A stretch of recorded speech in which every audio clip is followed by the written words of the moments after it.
Сәлеметсіз бе, құрметті көрермендер, арнама қош келдіңіздер. National Park деген тақырыбымен жалғастырамыз. My country, менің елім, ұлттық паркілер. Яғни, I can talk about Kazakhstan's plants and animals. Мен өзім Қазақстандағы жануарлармен және өсімдіктерді сипаттап айтып бере алам деген тақырып болып табылады. Окей, бұл жерде яғни біз алдымен мына жақтағы мінекей астындағы берілген ұлттық паркілердің оның ішіндегі көптеген флора, фауна, яғни өсімдіктер мен жануарларды сипаттап берген ішіндегі мінекей Алтын Емел ұлттық паркі жазылған. Және де бұл парк қаншалықты километр созып алып жатқаны, және де яғни бұл жерде Қазақстанның оңтүстік шығысын алып жатыр, және де әртүрлі жануарлар мен және де өсімдіктер өсіп жатқаны бұл жерде мінекей белгілеп жазып қойған екен мінекей. Енді соның ішіндегі қызыл кітапқа енген және де ерекше өсімдіктердің бірін мына жерде атап әрқайсысын сипаттап берген. Imperial Eagle, Przewalski Horse және де Turanga Forest, және орманды мінекей балалар осыларды атап кеткен екен. Осыған байланысты, осы мәтінге байланысты тапсырмалар берілген. Осы тапсырмаларды бірге орындайық. Окей, exercise number 2. Бұл жерде тыңдалым берілген, яғни тыңдалым осы, окей, мінекей мынау тыңдалым. Соған байланысты бұл жерде яғни тыңдап, сосын барып сол тыңдалымның ішінен біз не істейміз? Сұраққа жауап береміз. Окей, let's begin. Мінекей бірінші, what is the name of the national park? Ұлттық парктың аты қандай дейді? Бірінші жауабы, the name of the park is Алтын Емел. Окей, екінші, where is it? Ол қай жерде орналасқан?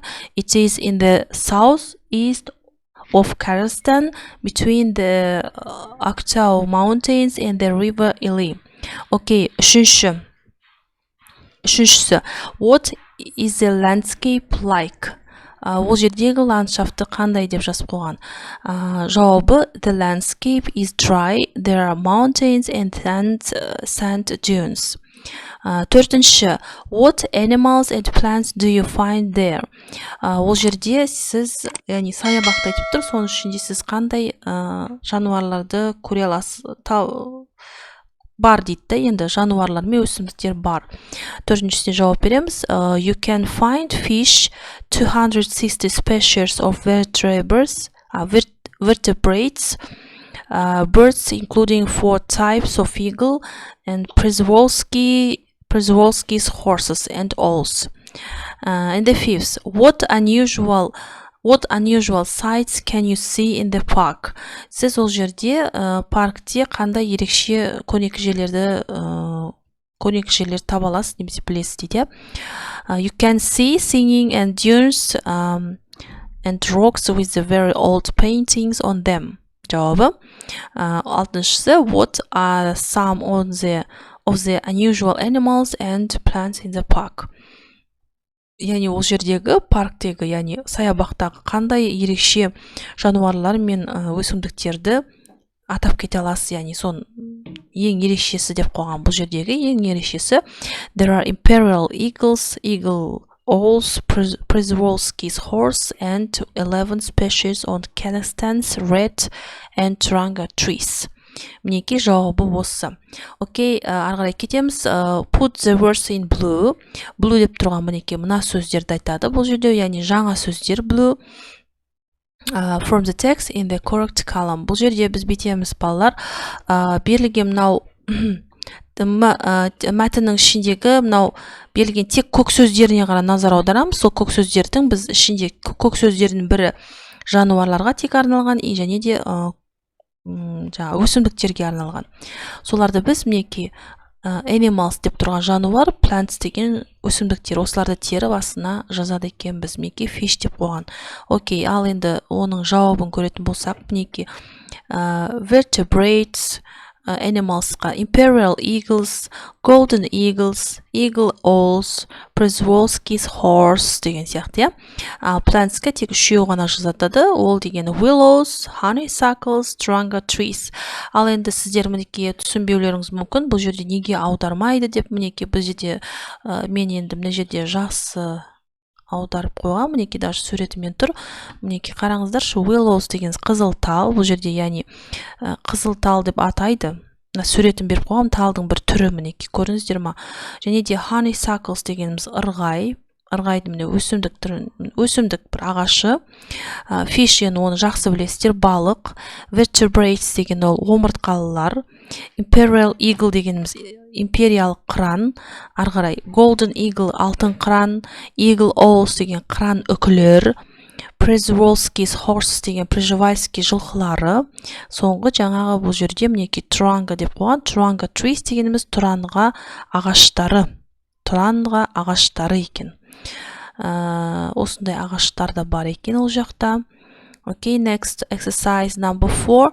Бұл жердегі read the text again. Яғни айттым ғой, бұл жерде барлық тапсырмалар текстке байланысты. Find the numbers in the text. Бұл жердегі яғни қанша километрді алып жатыр, немесе өлшемі қанша, барлығы санға байланысты сұрақтар берілген. Сол сұрақтарға біз жауап береміз. Exercise number 4. Yes. Exercise number 4. Бұл жерде мінекей балалар. Бірінші сұрағымыз. The size of the Altyn-Emel National Park.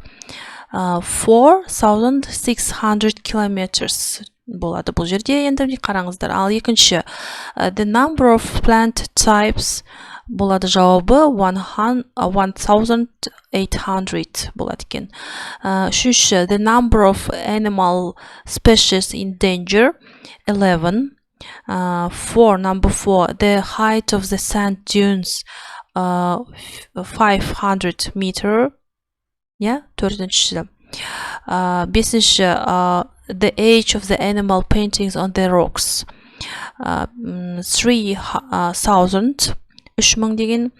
Алтыншысы, the age eagles live to when they are free 26 болады. And the seventh, last one, the number of Przewalski's horse in the 1940s years. Яғни 40-шы жылдары Przewalski жылқылары қанша шақты болған? Қанша болған дейді. Ол кезде 13 болған екен, яғни 13 болады. Okay, 13 болады. Okay, and the next exercise number 5. Бұл жердегі мінекей complete the sentences with the correct prepositions. Prepositions дегенді өте жақсы білесіздер. Бұл демеуліктер деген сөз, орысша предлогтар. Use your dictionary to help you. Осы демеуліктерді қолданып біз орындарына қоюымыз керекпіз тиістісін. Окей, біріншісінде бізде the Altyn-Emels is in southeast Kazakhstan. In болады. It lies between the river Ili and the Aktau mountains. Яғни between болады. Үшінші, there are paintings on some of the rocks. On болады, иә. Төртінші, tranga trees grow along the river Ili and the next to springs in the park. Яғни along, сосын next to болады. Okay, the fifth, an eagle is flying above the sand dunes. Above болады. Алтыншы, rabbits sleep under the ground. Under.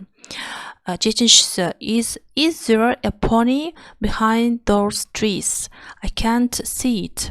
Яғни бұл жерде behind. Соңғысы, two of the horses are standing in front of us. They are looking. Немесе бұл жерде standing in front of та болады, немесе opposite те қойсақ та болады. They are looking straight at us. Мінекей балалар, осымен біздің сабағымыз аяқталды. Келесі сабақта көріскенше сау болыңыздар.